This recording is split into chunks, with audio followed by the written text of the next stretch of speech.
Mike Tyson पैदा हुए थे ब्राउन्सविल, ब्रुकलिन में। ऐसी बस्ती जिसे आज भी न्यूयॉर्क की सबसे खतरनाक कॉलोनी माना जाता है। यहाँ पैदा होने वाले लड़कों का कोई भविष्य नहीं था।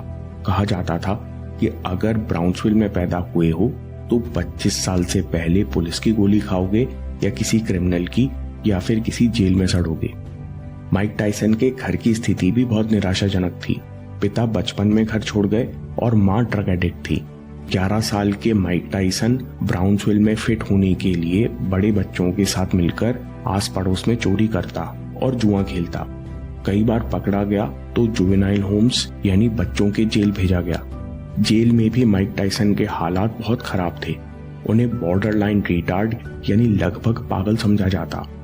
फिर एक दिन माइक टायसन को पता चला कि जेल में कोई पुलिस ऑफिसर बॉक्सिंग सिखाता है और माइक टायसन ने जिद पकड़ ली कि मुझे बॉक्सर बनना है।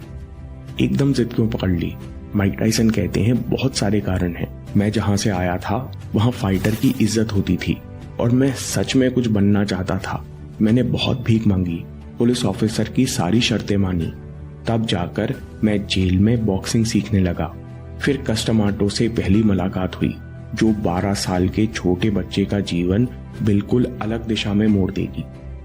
2 गुने साइज के अनुभवी फाइटर से पिटाई खाने के बावजूद ये 12 साल का लड़का काउंटर अटैक करता रहा। दूसरे राउंड में जब लड़के की नाक से खून बहने लगा तो असिस्टेंट कोच ने कहा बस करो। लड़के ने कहा नहीं नहीं, मेरे टीचर कहते हैं कि अगर फाइट शुरू करते हैं तो कम से कम 3 राउंड खेलो। ये नजारा देखकर कस्टमाटो की आंखें खुली रह गईं। लड़के का नाम था माइक टायसन, जिसे न्यूयॉर्क के बेहतरीन कोच कस्टमाटो से एक पुलिस ऑफिसर मिलाने लाया था। बाद में कस्टमाटो ने उस पुलिस ऑफिसर से कहा यह लड़का वर्ल्ड चैंपियन है, अगर ये लड़का डिस्ट्रैक्ट नहीं हुआ तो ये दुनिया का महानतम बॉक्सर बनेगा। ये असाधारण शब्द थे जो एक असाधारण कोच के मुंह से निकल रहे थे। कस्टमाटो के लिए मोहम्मद अली ने कहा था कि इस समय धरती पर टमाटो से अच्छा कोच नहीं, ये खेल की समझ और टेक्निक में सालों आगे हैं। कस्टमाटो ने पहली नजर में माइक टायसन की सबसे बड़ी ताकत भांप ली। टायसन के अंदर कुछ बनने की गहरी भूख और मानसिक दृढ़ता थी। टमाटो कहते हैं कि मैंने सोचा कि अगर ये बच्चा छोटी उम्र में इतनी मानसिक दृढ़ता दिखा सकता है तो फिर ये किसी भी प्रकार की चुनौती का सामना कर सकता है।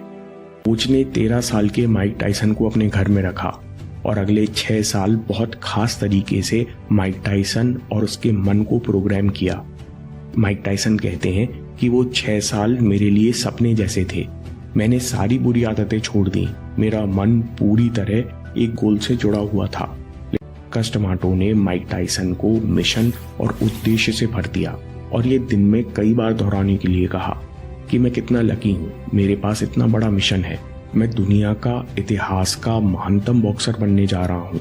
इस मिशन के अलावा मेरे लिए कुछ मायने नहीं रखता। वे 16 साल के माइक टायसन से बार बार पूछते, क्या तुम्हें पता है क्यों तुम इतनी मेहनत करते हो? क्या तुम्हें पता है तुम हर दिन सुबह 4 बजे वर्ल्ड चैंपियन बनने के लिए उठते हो?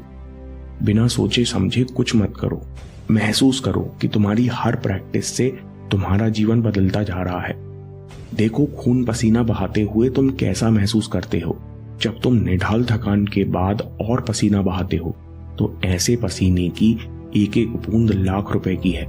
तुम सोच भी नहीं सकते तुम कितने महान फाइटर बन सकते हो। इस तरह से कोच ने माइक टायसन को मिशन, एम्बिशन और कॉन्फिडेंस से भरना शुरू किया। माइक टायसन और कस दिन रात बॉक्सिंग की दुनिया में डूबे रहते, न कुछ और देखते न सोचते, न न्यूज न मूवीज न कुछ और। कोच माइक से कहते हैं कि अपने अंदर स्पिरिचुअल वॉरियर जगाओ जो पैसे और प्रसिद्धि के लिए नहीं लड़ता, वो केवल खुद को जीतने के लिए, खुद की सीमाओं को परखने के लिए लड़ता है। वो महानता पाने के लिए लड़ता है। तुम चाहे कितना बड़ा शरीर कर लो, बिना स्पिरिचुअल वॉरियर बने तुम्हारे अंदर कभी निडरता नहीं आएगी। एक दिन कोच ने माइक टायसन से कहा, अगर तुम किसी इच्छा के बारे में बार बार सोचते हो तो तुम्हें उस इच्छा की एक मेंटल पिक्चर दिखने लगती है। जब तुम उस तस्वीर को बार बार देखते हो तो वो तस्वीर तुमसे बातें करने लगती है। आज से 8 साल पहले मैं इच्छा कर रहा था कि मुझे एक चैंपियन बॉक्सर को सिखाने का मौका मिले। इसके बाद मुझे एक तस्वीर दिखने लगी कि मैं इसी जिम में एक जवान बॉक्सर को ट्रेन कर रहा हूँ और 8 साल बाद अचानक तुमको देखा तो वो तस्वीर मेरे सामने आ गई और मुझे यकीन हो गया कि तुम ही वो चैंपियन हो। इसके बाद कोच कहते हैं, सुनो बच्चे, मेरी इच्छा तुम्हें यहाँ लेकर आई है। अगर तुम मुझसे ये कला सीख लोगे तो तुम्हें कोई नहीं हरा सकेगा। Sudden death. अक्टूबर 1985 में कस्टमाटो अचानक हॉस्पिटल में भर्ती हुए। उन्हें निमोनिया का तीव्र इन्फेक्शन हुआ। 20 दिन बाद 4 नवंबर 1985 को उनकी मृत्यु हो गई। माइक टायसन को देखकर कस्टमाटो के पहले शब्द थे, अगर ये लड़का डिस्ट्रैक्ट नहीं होगा तो इतिहास का महानतम बॉक्सर बनेगा। उनके शब्द फिर सच हो रहे थे। 19 साल का माइक टायसन अब डिस्ट्रैक्ट होने लगा। कस्टमाटो हमेशा टायसन से कहते, अगर तुम मेरे साथ रहोगे, मेरी बात मानोगे तो हमेशा आगे जाओगे। हम दोनों मिलकर ये दुनिया जीतेंगे। कस्टमाटो ने माइक टायसन को आत्मनिर्भर होने के लिए प्रोग्राम नहीं किया था। कोच के जाने के बाद टायसन अंदर से टूट गए। उन्होंने अपना मैनेजर, कोच और पिता खो दिया। कोच के जाने के 9 दिन बाद ही माइक टायसन की फाइट थी, जो उन्होंने बड़ी आसानी से जीत ली। 6 महीने बाद 20 साल की उम्र में Mike Tyson youngest world heavyweight champion बन गए। लेकिन इस जीत के बाद अब उनके पास कोई उद्देश्य नहीं था, ना ही कोई गाइड करने वाला कोच। कस्टमाटो के जाने के बाद माइक टायसन की भूख और अनुशासन खत्म हो चुके थे। फिर भी उन्होंने अपने करियर में 50 मैच जीतकर केवल 6 हारे, जिसमें वो 44 नॉकआउट से जीते। माइक टायसन ने बॉक्सिंग इतिहास में सबसे ज्यादा 7 बार अपना टाइटल डिफेंड किया। दोस्तों, अगर आपको ये वीडियो पसंद आया तो इन टेक्निक्स का प्रयोग कीजिए। अगर आप सोच रहे हो क्या सच में अपने काम में इतना डूबा जा सकता है, क्या लोग सच में इस हद तक अपने दिमाग को प्रोग्राम कर सकते हैं, तो एक बार मिल्खा सिंह जी और मैरी कॉम के जीवन पर अगला वीडियो देखिए।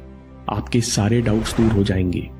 और याद रखिए, आपके समय से कोई वीडियो, कोई ऐप, कोई न्यूज़ कीमती नहीं है। मैं काम के किस्से लाता रहूंगा। हिम्मत, हरकत, होशियारी, हम जीतेंगे।